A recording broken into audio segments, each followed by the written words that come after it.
Now in this video we'll talk about traffic policing and shaping.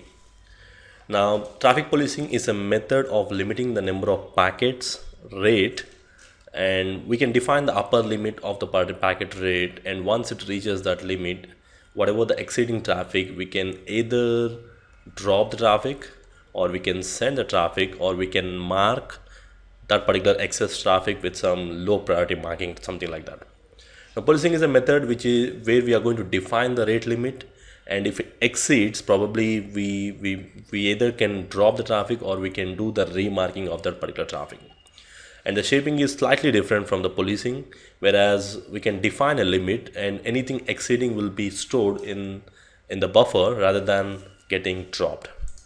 Now take an example. We have a link. Let's say I have a router, and this router is connecting to a service border router, and on the service border I have taken a 5 Mbps line, and the service border guarantees that the link connecting to the router, minimum you get 5 Mbps, and that is what we call as CIR, committed information rate, and we are paying for the 5 Mbps. And this limiting of this bit rate is either done by the service provider by using a traffic policing or shaping. So maybe you are connecting to the router and you're using some fast Ethernet link, and if I'm using fast Ethernet link, it is capable of sending and receiving 100 Mbps traffic, but the service provider will ensure that on this particular link you can only utilize only 5 Mbps of traffic at one time. So even though I'm connecting 100 Mbps link, but only I can send and receive at a speed of 5 Mbps. That is something guaranteed by the service provider, and this is something done by either policing or shaping. Now policing and shaping is going to define a limit of 5 Mbps traffic, and if it exceeds 5 Mbps, probably we can either define to drop it or to remark it, or it can be configured as whatever exceeding can be delayed by using some buffers. So this is something done by two different mechanisms. That's what policing and shaping. Now let's talk about more in detail on the policing options here.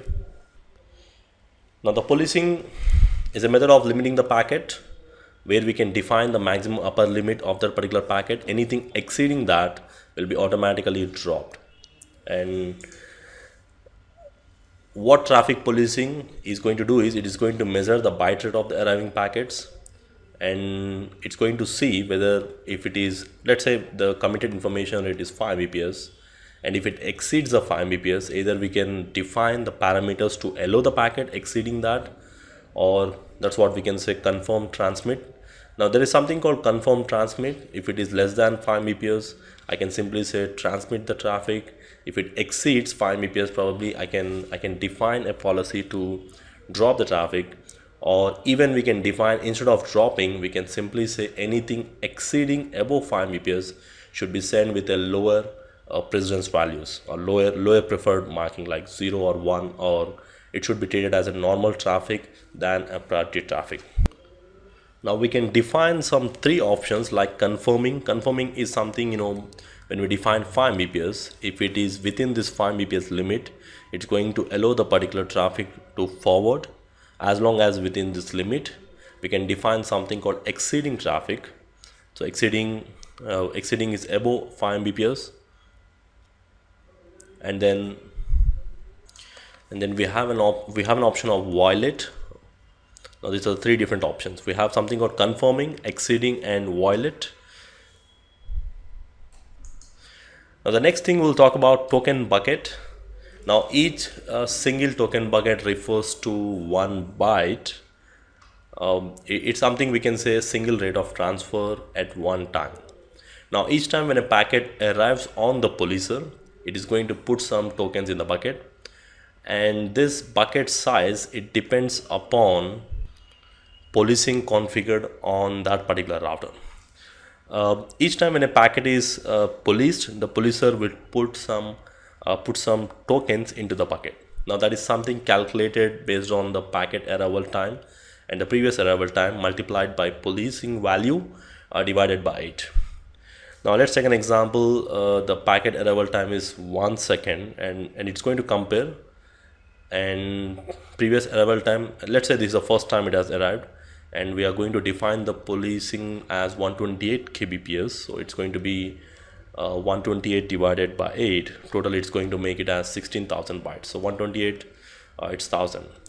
Now this is the size of the token bucket, and when the packet arrives to the policer, if the number of packets is less than that particular number of tokens inside that router, it's going to forward the traffic. Like here, take an example. The packet, the 700 bytes is the size of the token bucket, and I'm sending some 500 bytes of information. As it is within this limit, it's going to say that it's going to transmit the traffic. But whereas once it exceeds, like in this scenario here, now there are 200 bytes of token remaining, and if you're receiving 300 bytes of information, as it is exceeding, it's going to automatically drop here. Now I got a sample configuration here, a basic example which is going to just give some idea on how the policing configuration goes. It's going to be based on the class maps what we are using here. So let's take an example. I have a rule that I want to match this ICMP and HTTP traffic, and I want to ensure that my ICMP and HTTP traffic should be policed up to 512 kbps, and as long as within this 512 kbps it has to transmit, and if it exceeds, we can define an action called exceed action drop, and the command starts with police 512,000. You can see 512,000 and confirm action is going to transmit, and anything exceeding it is going to drop. Now similar way, maybe I have another rule where I want to ensure that all the telnet and SMTP traffic should be policed to 256 kbps, and if it is within the 256 kbps it has to transmit, and anything exceeding that has to be dropped.